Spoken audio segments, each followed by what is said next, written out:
હવે આપણે 300 બાય 300 ની ટાઇલ્સ પ્રમાણે તમારો બોક્સ ક્યાં આવે છે?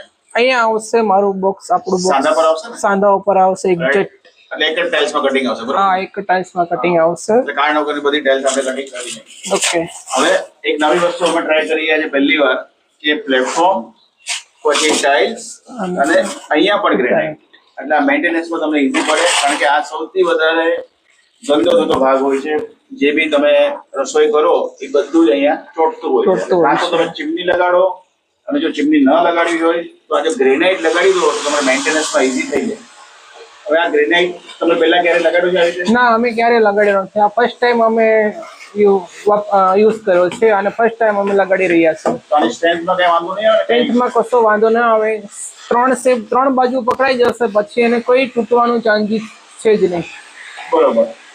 મારી લાઈફમાં હું પહેલી વાર લગાડેલું છું. મારી ક્લાયન્ટની રિક્વાયરમેન્ટ હતી કે મેન્ટેનન્સ કેમ ઓછું આવે, ગંદુ કેમ ઓછું થાય.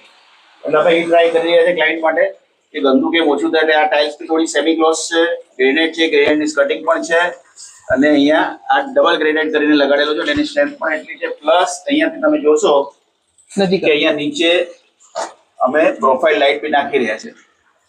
એટલે તમને અહીંયા લાઇટિંગ પડશે. આપણે કરતી વખતે જે લાઇટ જોઈએ બેઝિક એ તમને અહીંયા મળી રહેશે. અને આ પ્રોફાઇલ લાઇટનું વોલ્ટેજ બી બહુ ઓછો હોય છે, એટલે એમાંથી કોઈ પાવર કન્ઝમ્પશન છે નહીં. એટલે અમે ક્લાયન્ટ રિક્વાયરમેન્ટ પ્રમાણે નવું ટ્રાય કરીએ છીએ. તો એકદમ નવી વસ્તુ છે, અમે પહેલી વાર ટ્રાય કરી રહ્યા છીએ.